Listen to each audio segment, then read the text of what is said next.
Welcome to LifeBlood. This is George G, and the time is right. Welcome to today's guest, the strong and powerful Eunicia Peret. Eunicia, are you ready to do this? George, I totally am. Let's do it. Let's go. Eunicia is a wealth strategist and financial expert. She's helping business owners and executives grow, protect, and keep more of their wealth. Eunicia, tell us a little bit about your personal life, some more about your work, and why you do what you do. A little bit about my personal life. I am a recovering corporate executive, trying to figure out what life looks like on the other side. Um, that's on a jokeful note, but on a real note, I've been a business owner for several years now. And in my prior life, from a corporate perspective, I've always been focused on finances. I've always been dealing with CFOs, CEOs. My area of focus primarily being the office of the CFO and the finance organization. But as you can imagine, with that also come the finances as in terms of what actually happens with the money.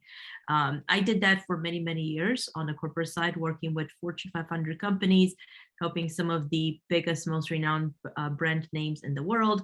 And the last several years, I've been working on taking all of that knowledge and really putting it to use in helping individuals and small businesses truly make a difference to their personal and their small businesses' bottom line.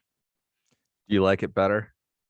I love it. I love having the control, but most importantly, what I love is just seeing the joy in my clients' eyes. Because in my prior world, certainly they were paying a lot of money for myself and my teams to be boots on the ground, as you will.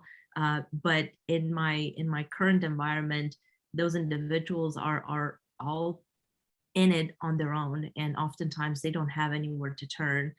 Or if they turn to somewhere, they don't get all the answers that they want or they need, and they're frustrated. And so seeing that joy, the joy that our conversations brings to their face, just lights me up.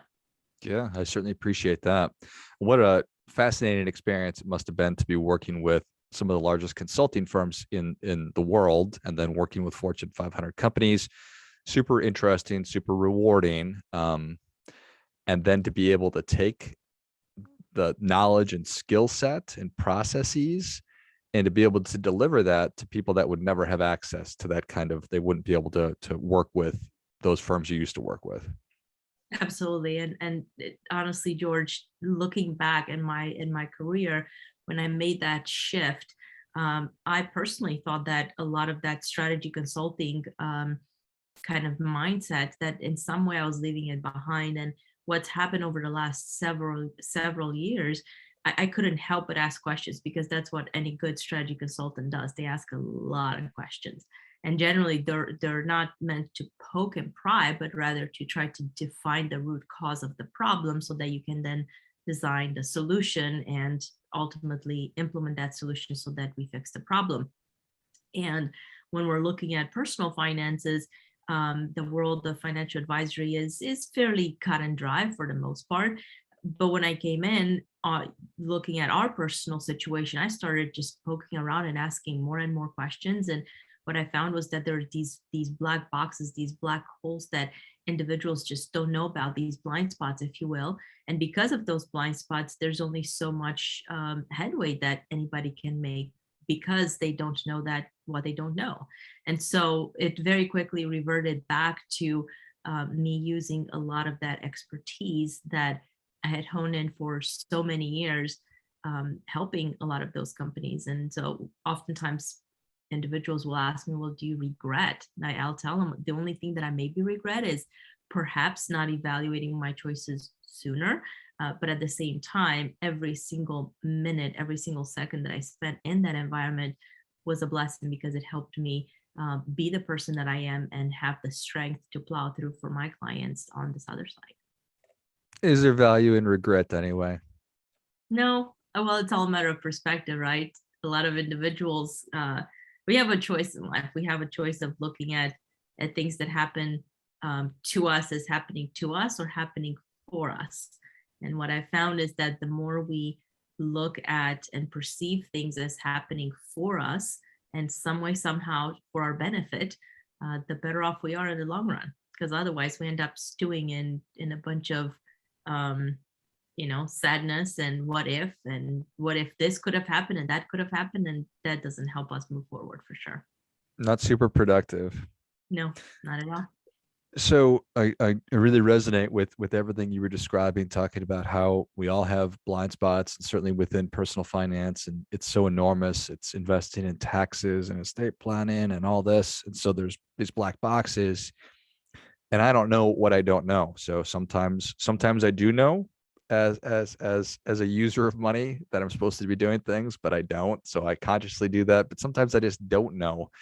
So we talk about asking questions to get to the bottom of problems or to uncover problems.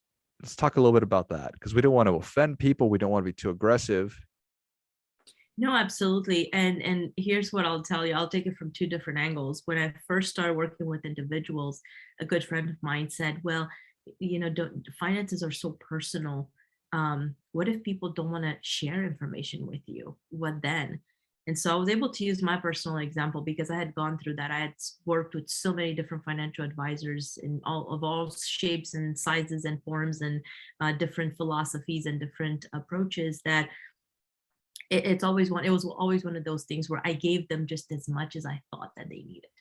And it wasn't until many, many years ago when we sat down with one of our mentors at that time, on the financial side, and he just asked questions on a personal note. And it was really all focused around our goals, around what we were trying to achieve, why.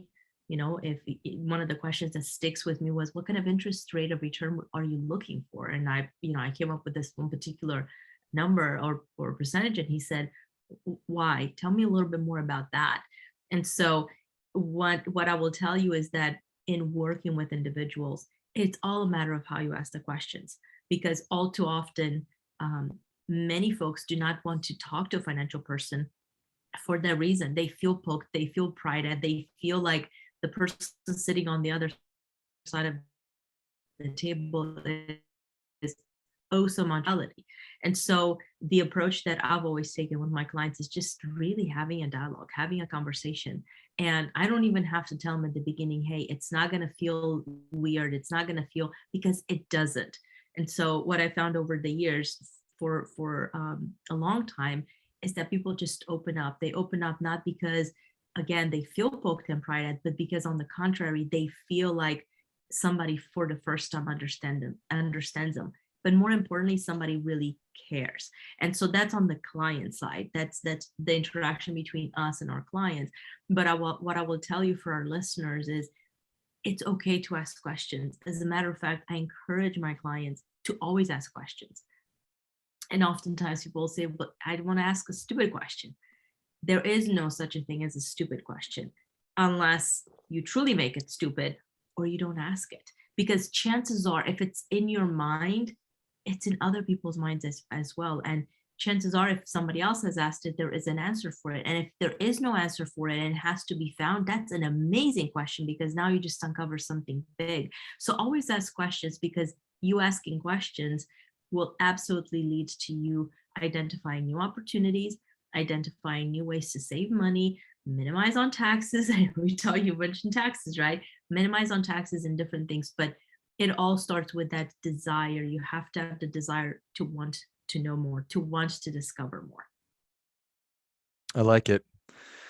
And what great thoughts, that if something pops into your head, that's just a sure sign that you need to ask the question. It's your body saying, hey, this has been rattling around up here for so long. Please let it out of your mouth. Ask Eunicia. She'll, if she doesn't know the answer, which she probably does, she'll certainly be able to find it, and you'll be able to work together to get the solution. Absolutely, 100%. It's and to your point, it's never as bad as we sort of build it up to be. It's like we're nervous to go to the doctor because we don't know what we're going to find. We're nervous to go to the dentist, whatever. We're nervous to talk to our financial person, but it's never that bad. It's just a conversation. It is just a conversation. And similarly to, I love the analogy. I do a lot of doctor analogies. Similar to the doctor analogy, when you're going to the doctor, if you withhold information, who knows? Maybe you get on the wrong medication. Maybe you don't get on the right treatment. Maybe you don't get a treatment at all. Maybe you get who knows what ends up happening. And so similarly to that, right, it may not be uncomfortable, but think of the doctor, think of the financial expert as someone that cares. But the caveat here is, of course, make sure that you do work with somebody that cares. Because just like with any industry, when you pick your doctor, you're very choosy as to who you're going to see, right? You want to make sure that you get the best of the best. It's the same thing on the financial side. Make sure that you're also surrounding yourself with the individuals that not just care, but that have the right teams in place, whether they're in-house or they're an extension of them to help you excel forward. That's a huge thing, because again, go back to the doctor analogy. If you've got a heart problem, you probably don't want to go to the podiatrist, or vice versa, right? Those are very different areas of specialty. And so hopefully your primary care physician is the kind of person that wants to get involved with all of your specialists, so that together they come up to what the best solution, what the best course of treatment is for you. Similarly, with your finances, it's not just a one person show. It's not just your CPA or your tax person or your bookkeeper or your financial person or your attorney or whomever it is. And you're not going to get there without the questions and without the desire to say, hey, I know that I'm leaving something on the table. What is it and where is it at? Let's find it. I like it. How do I know if the professionals I'm working with actually do care?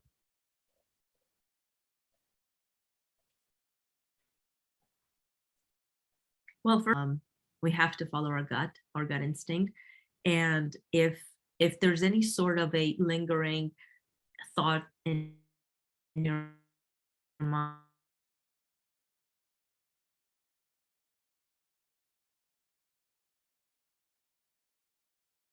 if there's any sort of a but in there, my guidance is make sure that you get a second opinion, have a conversation with someone, ask some of the other people on your financial team, right? Hopefully you have one, and kind of get their thoughts. And if you see that there are either incongruences or things are not adding up, or there's, again, your gut just telling you there's something missing here, chances are there's something missing. It's time to find somebody that you can pick their brain and see if maybe they're the right person for you. Appreciate that. Are there common areas that people are missing, that business owners and executives are missing from a planning standpoint? You say, I really wish people would pay closer attention to this or do more of that. Absolutely. I think one of the big ones is taxes. And this is part of what takes me back to my corporate days, right, in strategy consulting, because as a financial expert, taxes shouldn't necessarily be on my radar, right? You're a finance person, just handle the money and everything else, right? Or how do we invest the money? How do we go about doing something so that the money works harder for us? But the reality is that we first have to figure out where is it that we have leakages, and especially for business owners, but not only. I would encourage individuals, especially high net worth, high income earners, that are W-2, they have to really take a step back to understand what's happening with their taxes. And the reason I say that is not to scare anyone, but I know how it feels to be paying hundreds of thousands of dollars in taxes and not really get any relief, because it just comes out of your paycheck, right? It's perceived as we don't have any control. But what if you did? What if you're making $2, $3, $4, $500,000 in your corporate job? Or we work with a lot of doctors, we work with a lot of engineers, we work with a lot of high-paid professionals. What if you could change things around in such a way where you can actually not pay so much in taxes legitimately? We're not talking about tax evasion. We're talking about just paying what it is that we need to be paying up to the legal minimum, right? But too many individuals, number one, don't know about it. Number two, don't ask questions because they don't even think that it's possible. And number three, when we're dealing on the tax side, the tax industry as a whole is not necessarily focused on tax planning or asking the tough questions. They're focused on really filing for the taxes. So then the answer is, the question then is, okay, well, what are we missing? Well, how can we change our tax status? How can we go about figuring out ways to stop leaving so much money on the table to taxes? And when we ask those questions, we start identifying the need to perhaps have somebody else on the speaking on our team, right, on our financial team. But then the question is, who is that person? And that's a lot of what we do with our clients, simply because when we started asking those questions, we realized that not any one person will handle everything. And so our area of expertise is bringing our clients' financial teams to talk to each other, to make sure that when it comes to taxes, as an example that we're talking about, that we're not leaving taxes on the table. We're not leaving money to taxes. We're pulling that back because that's money that we worked hard for. So that's one of the big areas where I see it's a huge need, again, not just for business owners, but high net worth individuals as well, or high income earners. Talk about a black box, right? If I have a team of advisors, but none of them have any idea what the others are doing, then it need not be, but we've created our own black box. We have, and George, a lot of people have asked me over the years, why do you think that is? Why don't these people, because they should be talking. Yes, they should be, but let's also think about, for our listeners, think about your own area of expertise. You do what you do best, and that's what you do, right? For a job, for a business, etc.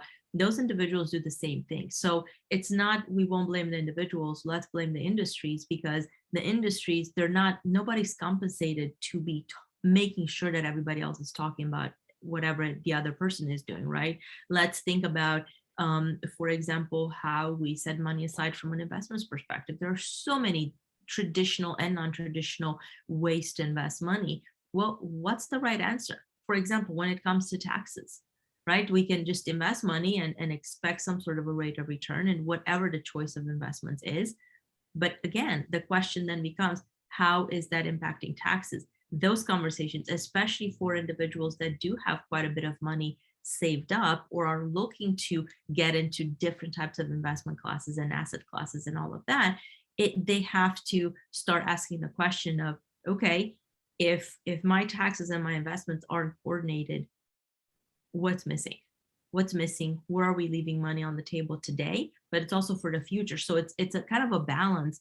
And we just talked about two things, right? How do we put the money to work for ourselves? And earlier we talked about taxes. Most people do not ever really bridge the gap between the two. And that's where my unique skill set comes into play, because in my history, I've been forced, and I've been in so many situations where bridging the gap even between different functional areas within companies. Think about the front office sales organization for a large company. Think about one of the bigger banks in the world and their back office, which is their finance function. How do they work? It's the same thing when we're talking about the financial team. It's really making sure that we bridge that gap, and it's not as easy as it sounds, unfortunately. No, certainly not. Certainly not. Well, Eunicia, people are ready for your difference-making tip. What do you have for them? My difference-making tip is,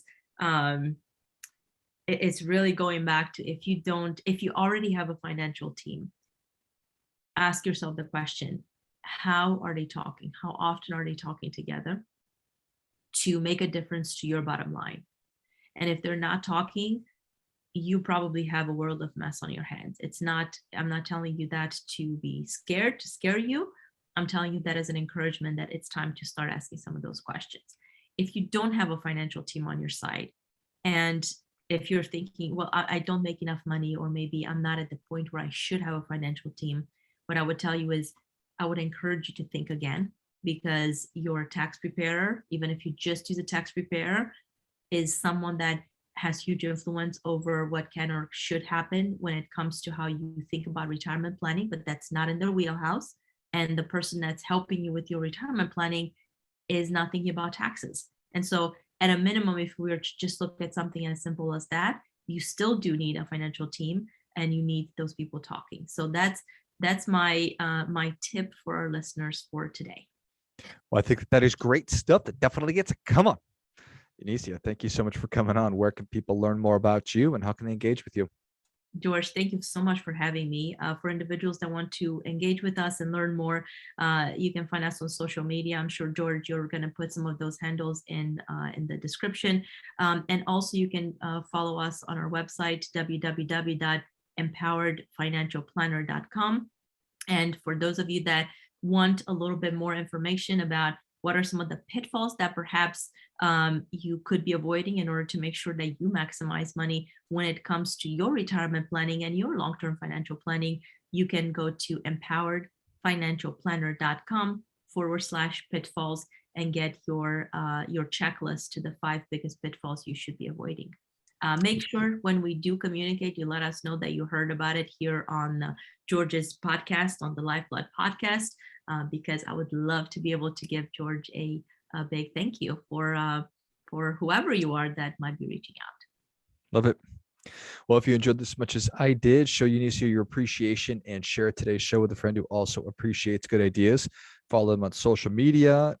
Go to empoweredfinancialplanner.com and then check out the free resource of the 5 pitfalls to avoid at empoweredfinancialplanner.com/pitfalls. Thanks again, Eunicia. Thank you, George. And until next time, keep fighting the good fight. We are all in this together.